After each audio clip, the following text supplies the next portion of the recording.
So I'm originally from North Carolina. I grew up in Winston-Salem, where I lived until I went to college, and then I went to undergraduate at the University of Tennessee in Knoxville, then went to grad school in Nashville, and then moved here about 5 years ago.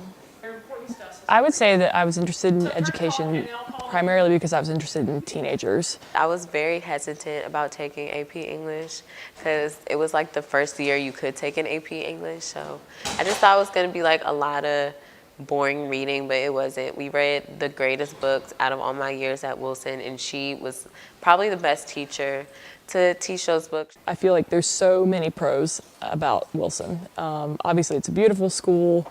There's really, really neat kids here. There's tons of awesome like extracurricular activities and sports, and there's a lot of school spirit. So all those things are really great. And by and large, the student body is amazing. I would say my most memorable teaching experience, so my first year here in DC, for my first 3 years, I taught at Bell Multicultural High School. In my first year there, I taught 10th grade. And then I was moved to the 12th grade. So after the second year, I had a lot of my same kids by the time they got to be 12th graders again. And I think that something that was really memorable was watching a lot of those kids graduate and walk across the stage that were really rough as sophomores, and I didn't know if they would be able to actually make it. And they grew up so much, and not every teacher gets the opportunity to kind of age with their kids. And so for me, that was a really, really cool experience to be able to teach some of these kids twice, see them grow up, see them, I mean, some of them had babies, part-time jobs, lost family members, and to go on to graduate high school, and many of them going to college was a really neat thing.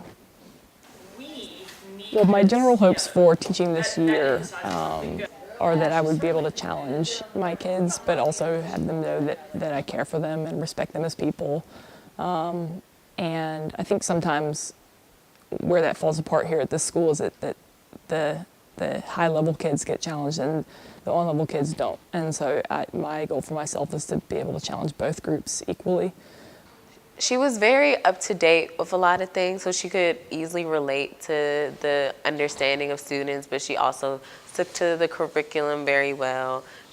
Had a great personality. She really made everybody happy, and most importantly, she's hilarious, and she really shows care for all the students. Yeah, I guess my closing statement is I actually feel really privileged to be a teacher. I think that a lot of my friends give me a hard time because they see how many hours I work, and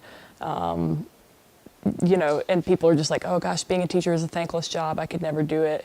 But I actually think it's a lot of fun, and I think it's a tremendous privilege to be able to work with kids and be privy to their lives and their life stories and watch them grow. So that's something I'm really thankful for. She's a little intimidating at first, but don't switch out. She's a great teacher.